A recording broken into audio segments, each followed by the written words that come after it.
Dans cette séquence de présentation d'InDesign, je vais m'intéresser plus particulièrement au texte.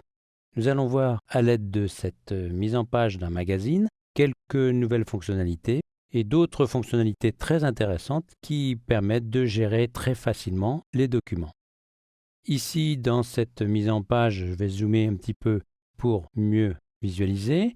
J'ai un titre ici et une introduction ici que je voudrais étaler sur 2 colonnes, puisque ici, mon blog possède 2 colonnes, comme je peux le voir dans cette case ici. J'aurais pu aussi afficher les repères pour visualiser les 2 colonnes, comme je viens de faire maintenant.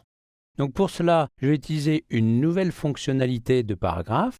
Je vais d'abord activer ce paragraphe par double-clic. Automatiquement, vous voyez que je bascule de l'outil sélection à l'outil texte. Et maintenant que mon curseur clignote dans ce texte, je vais pouvoir, en utilisant ici ces options, demander à étendre sur les 2 colonnes. Voilà pour ce texte. Je vais faire la même chose ici pour cette introduction. Vous voyez qu'automatiquement le texte est repoussé et se positionne sur 2 colonnes.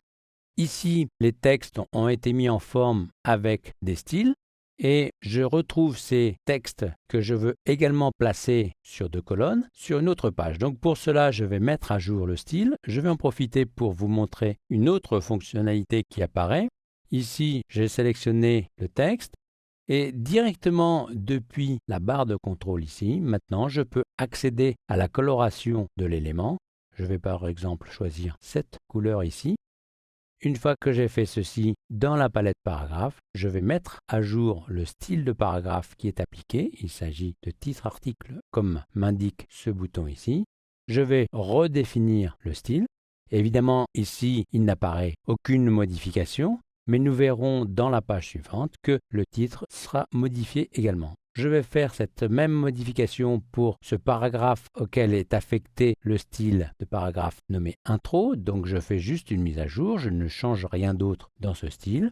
Et si je me rends à la page suivante, on va voir dans cette page suivante que le titre de l'article a été mis sur 2 colonnes et ici l'intro également. Je vais poursuivre ici avec une autre nouveauté intéressante. J'ai ici une liste avec des puces. Cette liste est sur une seule colonne. Je voudrais qu'elle soit sur 2 colonnes pour occuper un peu mieux l'espace.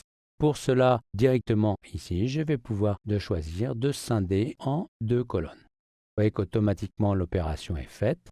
La liste maintenant occupe moins de place.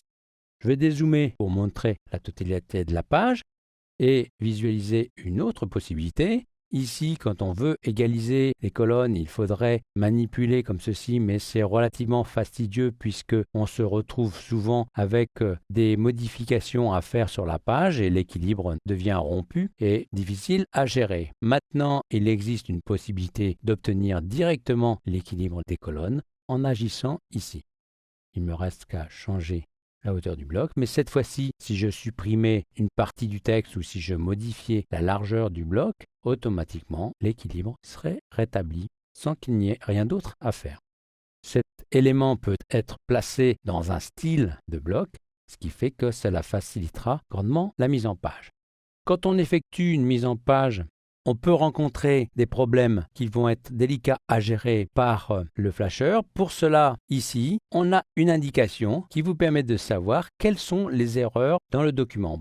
Ici, vous voyez qu'il est indiqué une erreur. Si je double-clique, j'ai un panneau qui s'affiche. Nous reviendrons plus en détail sur ce contrôle en amont, qui est également appelé preflight, qui va permettre de gérer tout un tas d'éléments à surveiller dans la mise en page. Ici, il s'agit du texte. Vous voyez ici qu'on m'indique qu'il y a un texte en excès. Et je peux directement ici voir où se situe ce texte de manière à modifier ce qui ne va pas.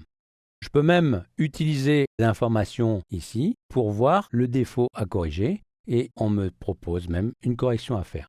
Je vais me contenter ici d'agrandir le bloc pour régler le problème. Vous voyez qu'automatiquement l'erreur disparaît et que le panneau affiche un bouton vert correspondant à aucune erreur.